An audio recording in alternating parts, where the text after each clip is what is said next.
Here we go, the franchise that made me a movie buff. When I thought of doing a video about the Harry Potter film franchise, I instantly had a million ideas, so I'll try to focus on the essence that makes Harry Potter stand out. A lot.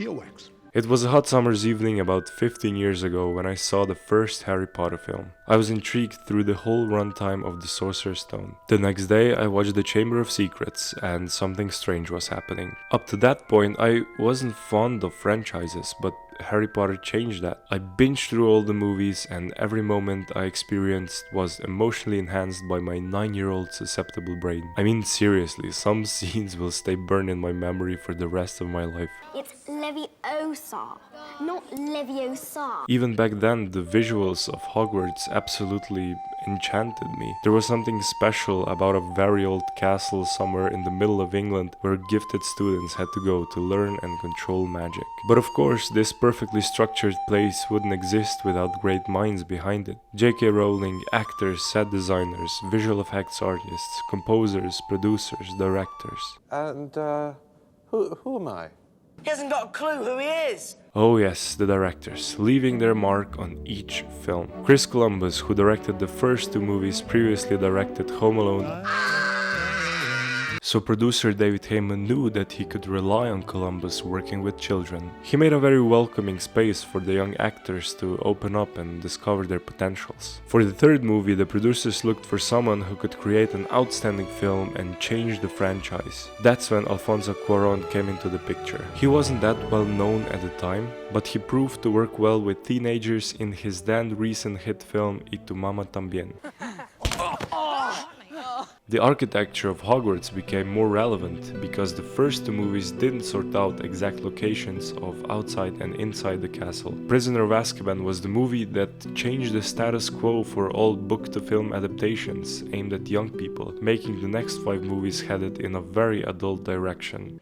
Place your right hand on my waist. Where? Mike Newell was hired for the 4th installment of the franchise. You may also know Newell for his chick flick 4 Weddings and a Funeral. The Holy Goat.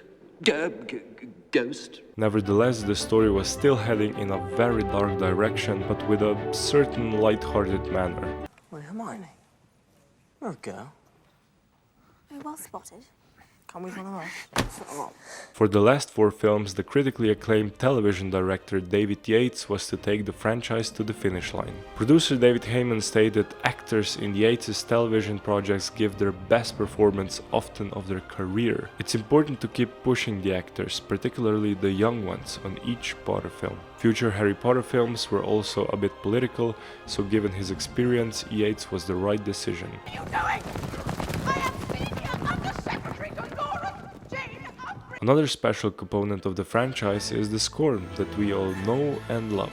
John Williams, who is one of the greatest score composers, started with the first 3 films and created melodies that will forever be associated with the wizarding world. Doyle, Hooper and Desplat came in to replace him in the later films and kept coming back to the Williams' original score in crucial emotional moments of the story. It was amazing to see the young actors grow up through the films and become synonymous with the characters. I mean, I know that they're Dan, Rupert and Emma, but the truth is that the general public will always know them as Harry, Ron and Hermione. The funniest thing was that the films were full of British theatre legends and the kids didn't even realize who were they working with. Maggie Smith, Richard Harris, Gary Oldman, David Thewlis, Alan Rickman, Robbie Coltrane, Michael Gambon, Ralph Fiennes, John Hurt, Brendan Gleeson, Richard Griffiths. Absolute legends. And it's not just the young actors who changed. I mean, take a look at the color palette of the films. It went from jolly yellow to darkish green. It really took a turn, and that's why Harry Potter films aren't only made for children, because their themes are often quite adult. Always. All of this combined made the Harry Potter franchise what it is today. That's why people still talk about it, that's why prequels exist, that's why this franchise matters and will never be forgotten. I remember talking to some work colleagues about Harry Potter and we started naming all the characters we could remember. We were motionlessly listing them for about 2 hours. I mean, my personal fascination with the film still amazes me, even though being well acquainted with the franchise for about 15 years now. And it's not just the legacy of the franchise. The books made a statement before the movies, and the hype was enormous when the blockbusters even started to come out.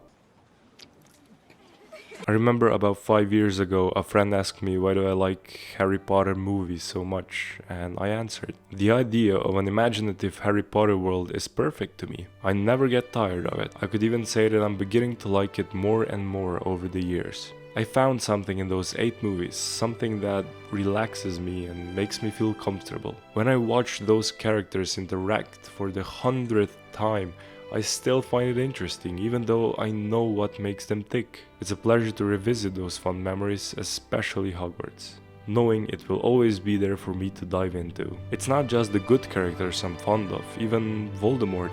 I mean, there would be no great hero without a magnificent villain. I grew up with those characters and that's why it makes it so hard to realize that they're not real. I remember that for some time the thought of that even made me angry, not being able to actually meet those characters someday or to walk through the main gates of Hogwarts. I finally realized that it's all happening inside my head. Of course it's happening inside your head, Harry. Why should that mean that it's not real? If you haven't seen the movies, I don't know what are you doing here listening to me. See them and let me know your opinion in the comments below.